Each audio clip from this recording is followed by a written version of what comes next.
Kia ora e hoa ma, I'm Zion and welcome to the very first episode of this exciting new show, News to Me. Look, we've also done the mahi and gone through all the big news this week so you can stay informed and up to date on what's happening around the motu and our planet.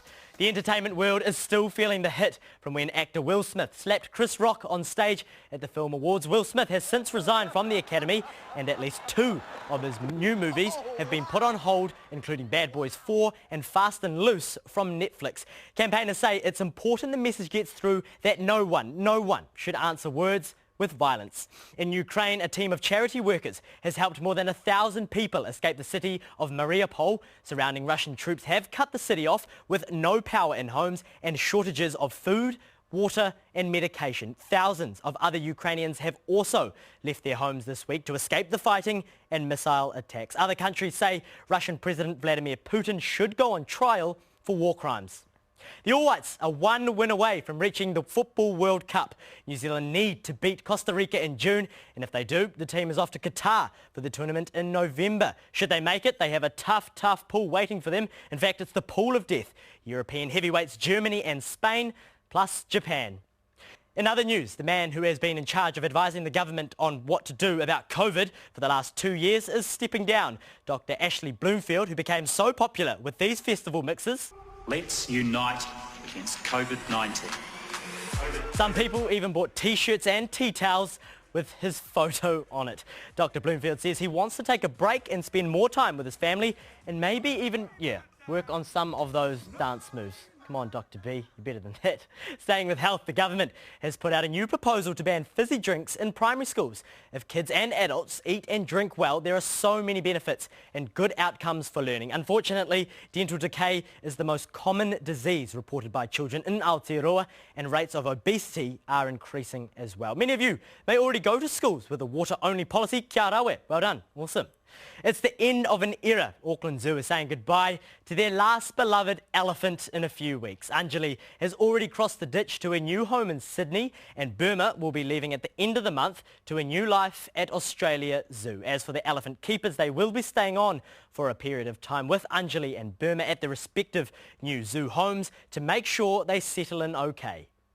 As for their enclosure, watch this space. Here at News to Me, we've got your back, I've got your back. Each week we'll have some cool explainers that will let you know the real truth about a range of topics. So you've probably heard older people talking about screen time, especially around devices and TV. So what is it, and is it actually bad for you? Check this out. What is the deal with screen time? Parents are always telling us that we need less of it, but hello, screens are everywhere. So tell me this, is being in front of a screen really that bad for you? Well, who better to ask than a computer? Let's ask Evie. 90% of 10 to 14-year-olds in Aotearoa are watching screens for more than 3 hours per day. That doesn't sound too bad. Let's see, if you sleep until 7 a.m. and go to bed at around 8 p.m, minus 7 hours at school, that leaves 6 hours and a half of that is spent on screens? Okay, but why does that matter? How do screens affect me? Screen time went up a lot during lockdown. When you use screens, you blink less. This plus the bright screen lights causes strain on your eyes. This can keep us awake at night. Bad posture causes strain on your body. Tapping on screens can create tendon issues. Excessive screen time overstimulates your brain, and it steals time we'd usually be doing other things that are more active.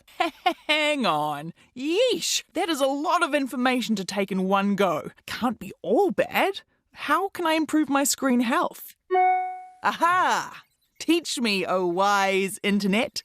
What is active and passive screen time?